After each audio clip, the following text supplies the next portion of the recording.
Hello everyone, so welcome to Quanta and this is your Viru sir, founder and director, Quanta Institute LLP, Jaipur Rajasthan.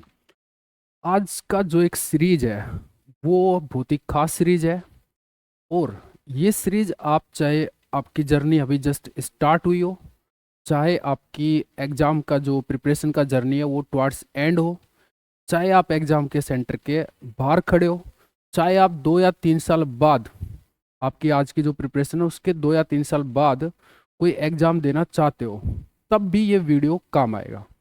Series काम आएगी, video की बजाय मैं बोलूँ कि सीरीज़ काम आएगी। हम एक नई सीरीज इंट्रोड्यूस कर रहे हैं।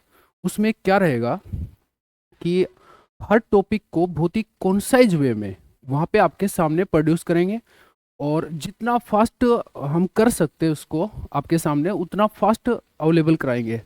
लाइक अभी जैसे मैं एक एग्जांपल के तौर पे आपके सामने इस वीडियो में पूरा चीज़ समझाने वाला हूँ। अभी जो टॉपिक है हमने चूज किया ब्लैक बॉडी रेडिएशन। तो मेरी कोशिश ये रहेगी कि आगामी मतलब 7 से 8 मिनट में पूरा ब्लैक बॉडी आपके पास में हो, ठीक है, और एकदम हर पॉइंट जैसा आपने क्लास में पढ़ा है सेम वे में आपको रिमाइंड हो जाए, ठीक है।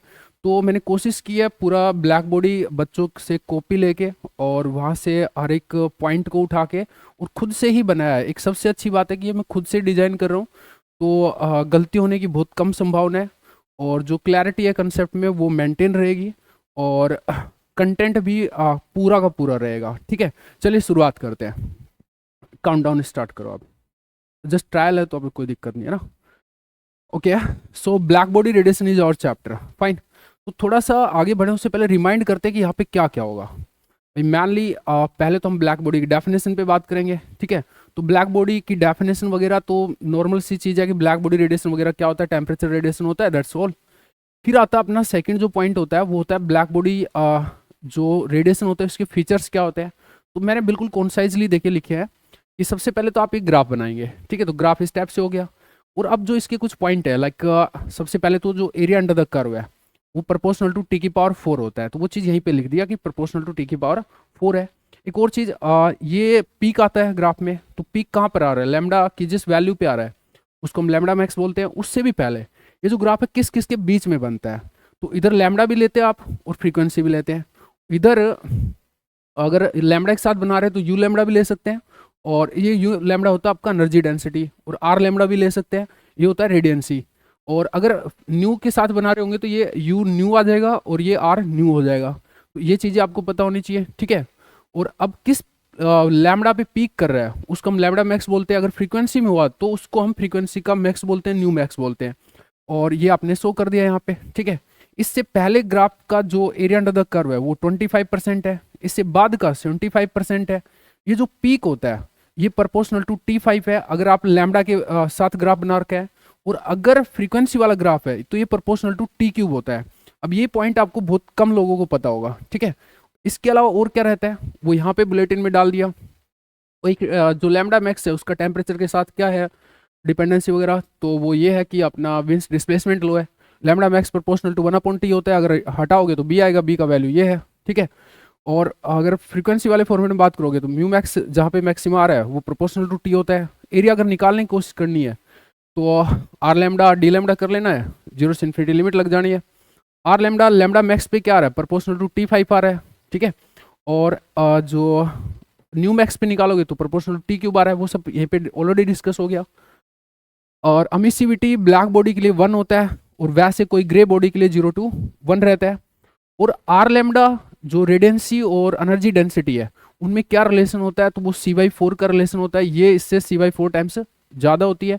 दूसरा ये एनर्जी डेंसिटी है, और जब कैविटी रेडिएशन की बात करते हैं तो एनर्जी डेंसिटी की बात होती है। और कोई नेचुरल ब्लैक बॉडी पे बात करते हैं लाइक सन है या कोई स्टार है तो हम रेडियंसी के ऊपर बात करते हैं। और ये चीज़ जो आपकी 25% एरिया है, 75% वाला एरिया वाली बात है। तो अगर आप zero area under the curve यहाँ पे लिखते हैं 0 to लैम्डा मैक्स लिखते हैं तो 1/4 टाइम्स है वो पूरा एरिया का, तो इस बात को ऐसे भी लिख सकते हैं। तो थोड़ा मैंने मतलब इक्वेशन फॉर्मेट में कैसे लिखे जाएंगे वो भी बता दिया और वैसे ग्राफिकली पूरा समझाई दिया था ऑलरेडी। ये हो गया features of the black body radiation. Next जो इंपॉर्टेंट पॉइंट होता है यहाँ पे वो होता है आपका कि अमेसिव पावर ऑफ ए सोर्स क्या होगा। लाइक सोर्स आपका सन हो सकता है, ठीक है, और कोई बल्ब टाइप भी चीज़ हो सकती है या कोई स्टार हो सकता है। तो उससे जो पावर रेडिएट होती है वो कैसे ट्रैवल करती है, वो चीज़ है। तो सबसे पहले तो जो पावर रेडिएटेड है उसको हम कैसे लिखते हैं, तो ये है रेडिएटेड पावर का फॉर्मूला। ई है वो एनर्जी नहीं है, पावर है, यानी कि एनर्जी पर यूनिट टाइम है। और ये होता है ई ए सिग्मा टी की पावर 4, ठीक है। टी वो टेम्परेचर है जिसपे ये पर्टिकुलरली ब्लैक बॉडी या स्टार जो मेंटेन्ड है। सिग्मा आपका स्टीफन बोल्ट्जमान कांस्टेंट है, ये एमिसिविटी है। अगर परफेक्ट ब्लैक बॉडी हुआ तो ई 1 हो जाएगा, अगर ग्रे बॉडी है तो ई जो भी दिया होगा उस हिसाब से हो जाएगा। ए है वो इसी का एरिया है, तो ई ए सिग्मा टी की पावर 4 ए है। अगर स्फेरिकल ब्लैक बॉडी है तो 4πr² ले लेंगे। उसके बाद यहाँ से जो रेडिएशन अमिटेड है वो तो ये हो गया कि पावर कितना अमिट कर रहा है। अब वो कैसे ट्रैवल कर रहा है स्पेस में, तो वो ये स्फेरिकल वेव्स के फॉर्मेट में इस टाइप से ट्रैवल करेगा। तो किसी डी डिस्टेंस पे अगर आपको देखना है कि कितना रेडिएशन या कितना एनर्जी पर यूनिट टाइम गया है, तो एनर्जी पर यूनिट टाइम अगर आपको देखना है तो आप ऐसे लिखेंगे कि एनर्जी इंसिडेंट पर unit time per unit area, तो 4πd², ये जो पूरा 4πd² जो एक सरफेस बनेगा उस पर कितना एनर्जी गया वो ये है, क्योंकि एनर्जी पर यूनिट टाइम था। तो एनर्जी पर यूनिट टाइम इतना गया है यहाँ पे, इतने एरिया पे, तो energy per unit time per unit area चाहिए तो इसका भाग दे दिया, ठीक है। और इसी चीज को अगर हम अर्थ पे, और इसको इसको सन बोले और इसको अर्थ बोले, तो इस स्टफ को हम बोलते हैं सोलर कांस्टेंट। अब सोलर कांस्टेंट की बात है तो यहाँ पे जो टेम्परेचर है वो अर्थ का आ जाएगा, सॉरी टेम्परेचर सन का आ जाएगा, सिग्मा जो होता है वो आ जाएगा, एरिया यहाँ पे 4πr² करेंगे, आर है वो सन का यूज होगा यहाँ पे, क्योंकि सन था वहाँ पे रेडिएट करने वाला, ई सन के लिए 1 होता है, 4πd², डी आपकी सन और अर्थ के सेंटर्स की डिस्टेंस है। एंड अगर ये सब डालते हैं तो एस की जो वैल्यू आ रही है वो 1380, और unit obviously energy per unit time per unit area थी तो वाट पर मीटर स्क्वायर आएगी।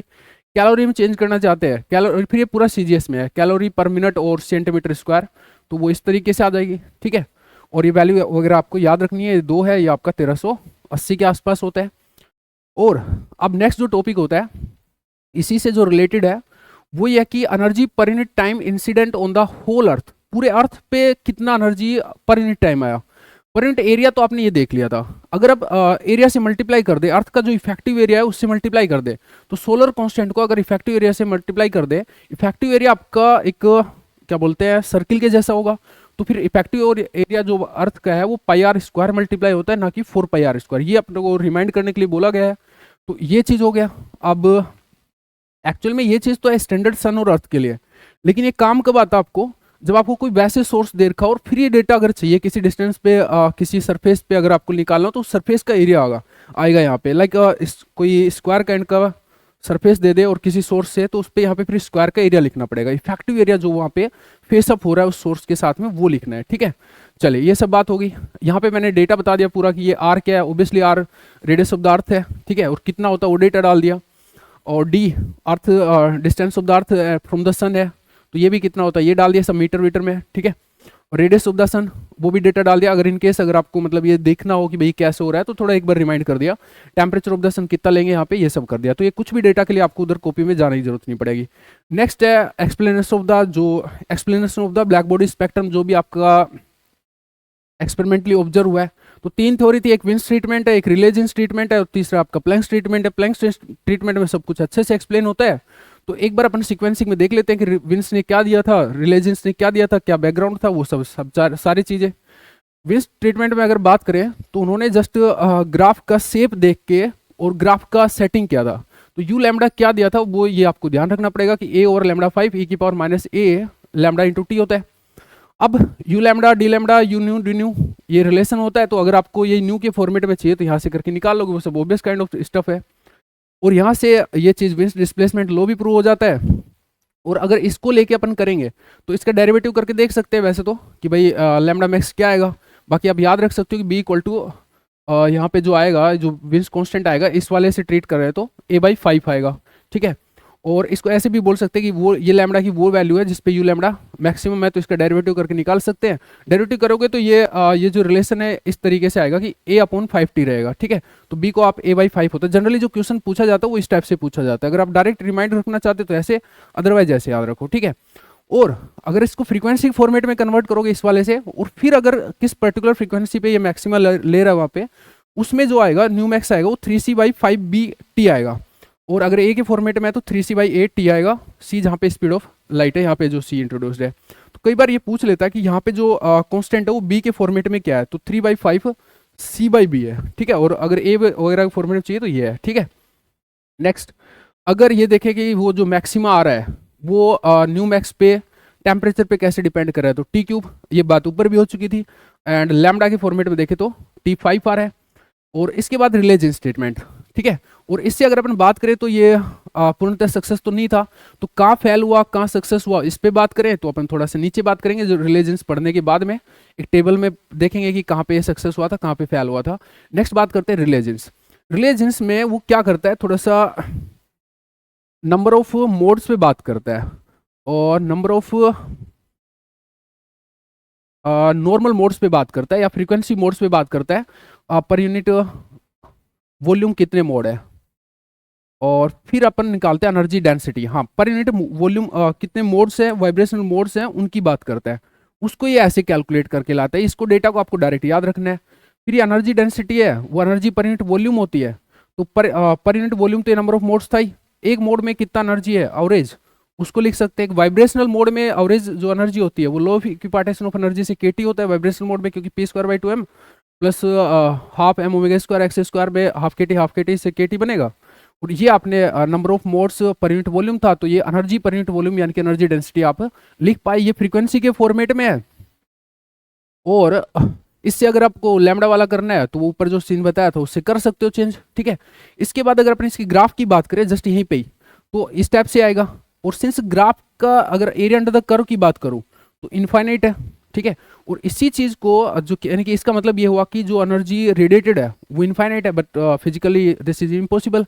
तो इसको बोलते हैं अल्ट्रावोलेट कैटास्ट्रोफी। कैटास्ट्रोफी का मतलब था एक तूफान आ गया, अल्ट्रावोलेट का मतलब था हाई फ्रीक्वेंसीज पे। तो अभी देख सकते हैं कि हाई फ्रीक्वेंसीज पे ग्राफ बिल्कुल भी सेटिस्फाई नहीं कर रहा, जो एक्सपेरिमेंटली ऑब्जर्व है और ये रिलीजन्स के ट्रीटमेंट से जो आया है, ठीक है। और अगर आप यू लैम्डा वर्सेज लैम्डा की बात करें तो वो हाई वेवलेंथ पे सही मतलब वो फिट नहीं करेगा। यहाँ पे लो फ्रीक्वेंसी पे थोड़ा सा सेटिस्फाई कर रहा है, तो लो फ्रीक्वेंसी पे सेट है, तो फिर हाई वेवलेंथ पे अनसेट रहेगा, एक टाइप से ऐसे सोच सकते हैं। तो ये कहाँ फेल हो रहा है वो वाली चीज़ रिलेजन्स के लिए आपको क्लियर है, ठीक है। आगे बात करें प्लैंक्स ट्रीटमेंट की, तो प्लैंक्स ने रिलेजन्स का ये वाली चीज़ तो उठाई थी, बस ये ई बार कैसे निकाला उसका तरीका बदला था। और प्लैंक्स में जो ई बार आता है उसको आपको डायरेक्ट याद रखना है। दूसरा, उससे पहले प्लैंक ने क्या एनर्जी ली एटॉमिक ऑसिलेटर्स की, तो वो ये है। और एम बी डिस्ट्रीब्यूशन माना, और फिर जो एवरेज एनर्जी आ रही थी ये सबको याद रहता है कि एच न्यू ओवर ए की पावर एच न्यू बाई के टी -1, ठीक है। तो एक और चीज़ है, अगर हम जो आज क्वांटम मैकेनिकल एक्सप्रेशन है एनर्जी को लेके हार्मोनिक ऑसिलेटर का N H nu plus 0 point energy, या मैं ऐसे बोल दूं कि H N plus half H nu, तो उससे जो आएगा वो ये वाला टर्म तो आएगा ही आएगा एन एच न्यू वाला, प्लस में 0 पॉइंट एनर्जी और आएगी। तो ई बार है वो इस टाइप से हो जाएगा। अगर पूरा बात करें तो वो नंबर तो हो ही गया मोड्स का पर यूनिट वॉल्यूम इनटू जो एवरेज एनर्जी वो डाल दिया। अब अगर आपको लैम्डा फॉर्मेट में चाहिए तो लैम्डा फॉर्मेट में निकाल लोगे। और इससे अगर ये देखना हो कि लैम्डा मैक्स क्या आ रहा है तो H C by 5k 1/t आता है। न्यू मैक्स देखना है तो 3k by H and T इस टाइप से आएगा। अगर ए और ये बी के फॉर्मेट में चाहिए तो ये 3/5c और ये सब रिलेशन आएगा पीछे। और ये जो अपन बात पीछे कर रहे थे कि भाई विंस और रिलेजन्स कहाँ सेटिस्फाई करते हैं कहाँ नहीं करते, तो आप इसको याद रखने का तरीका इस तरीके से याद रखिए कि फ्रीक्वेंसी पे जाइए और सबसे पहले लो फ्रीक्वेंसी पे जाइए। आपने देखा था कि लो फ्रीक्वेंसी पे ये जो ग्राफ था रिलेजन्स का इस टाइप से था, और ये फिर एक्सपेरिमेंटल जो था उसको सेटिस्फाई कर रहा है थोड़ा सा। तो इसका मतलब है लो फ्रीक्वेंसी पे रिलेजन्स सेटिस्फाई करता है। तो इसका मतलब है कि वेवलेंथ पे बात करिए, अब लो फ्रीक्वेंसी है तो हाई वेवलेंथ की बात हो रही होगी, उस पर भी सेटिस्फाई कर रहा होगा, ठीक है। और इसका मतलब है कि बाकी दो जगह सेटिस्फाई नहीं कर रहा होगा, लाइक लो लैम्डा पे और हाई फ्रीक्वेंसी पे। तो अब इससे बना दीजिए कि यहाँ पे जहाँ कर रहा था वहाँ अब ये करेगा, जहाँ ये कर रहा था वहाँ ये नहीं करेगा, ओवर। इस तरीके से आप इस टेबल को याद रख सकते हो। और फर्दर अगर बात करें अपन थोड़ा और ब्लैक बॉडी को अगर स्टैट मैक के साथ में कनेक्ट करें और ये सीवी वगैरह की डिपेंडेंसी की बात करें या इंटरनल एनर्जी की डिपेंडेंसी की बात करें टेम्परेचर के ऊपर, तो ये दो इंपॉर्टेंट फॉर्मूले हैं जो वैसे तो आप स्टेट में पढ़ते हो, पर ब्लैक बॉडी अगर पर्सनली आपको रिवाइज करना है तो ये चीज़ भी ध्यान देनी चाहिए। एडियाबेटिक एक्सपेंशन एक वहाँ पे क्वेश्चन आता है, बहुत ही पैट क्वेश्चन है, काफ़ी बार प्रीवियस ईयर में आया हुआ है। तो वॉल्यूम का जो डिपेंडेंसी है टेम्परेचर पे वो किस तरीके से होता है वो आपको ध्यान रहना चाहिए। और रिपीटेडली क्वेश्चन आ रहे हैं तो इसको थोड़ा सा अभी भी ध्यान रखना है। और अब लोगों को पता चल चुका है एडियाबेटिक एक्सपेंशन का, तो कुछ नया ट्राई कर लेता है फ्री एक्सपेंशन, उसके लिए थोड़ा सा इस टाइप का फॉर्मूला है टी की पावर -4, तो उसको ध्यान रखना है। फोटोन गैस के लिए केमिकल पोटेंशियल 0 होता है, ये ध्यान रखना है। और स्टीफन बोल्ट्जमान लो की बात करें तो ये जो रेडिएटेड पावर थी ये सिग्मा टी की पावर 4, इसका नाम स्टीफन बोल्ट्जमान लो ही है। एक बस लास्ट जो बचता है वो किरचॉफ लो है। किरचॉफ लो क्या है कि गुड अब्जॉर्बर है वो गुड अमीटर होते हैं, और ये ई बाई ए कॉन्स्टेंट होता है ब्लैक बॉडी का, अमिसिविटी के बराबर होता है टेम्परेचर टी। और इसको फर्दर ऐसे भी लिख सकते हो कि ई बाई ए है वो एक ग्रे बॉडी के लिए, ये सब पूरा डेटा लेफ्ट साइड का ग्रे बॉडी के लिए, वो ब्लैक बॉडी का जो अमिसिविटी होते हैं उसके बराबर होता है। सिंस अमिसिविटी ब्लैक बॉडी का 1 होता है तो ई बाई ए इक्वल टू 1 होता है, जिससे अपन ये भी बोल सकते हैं ई इक्वल टू ए होता है। मतलब जिसका अमिसिविटी बढ़िया है उसका अब्जॉर्बिविटी भी अच्छा है ग्रे बॉडी का। इसका मतलब है कि ये वाली लाइन कि गुड अब्जॉर्बर है वो गुड एमिटर्स भी है। Thank you so much guys, and I hope कि ये जो कंटेंट है आपको बहुत बहुत सालों सालों तक आपको हेल्प करता रहेगा। थैंक यू सो मच, और प्लीज़ सब्सक्राइब कर लीजिए अगर in case you are not done yet. Thank you so much.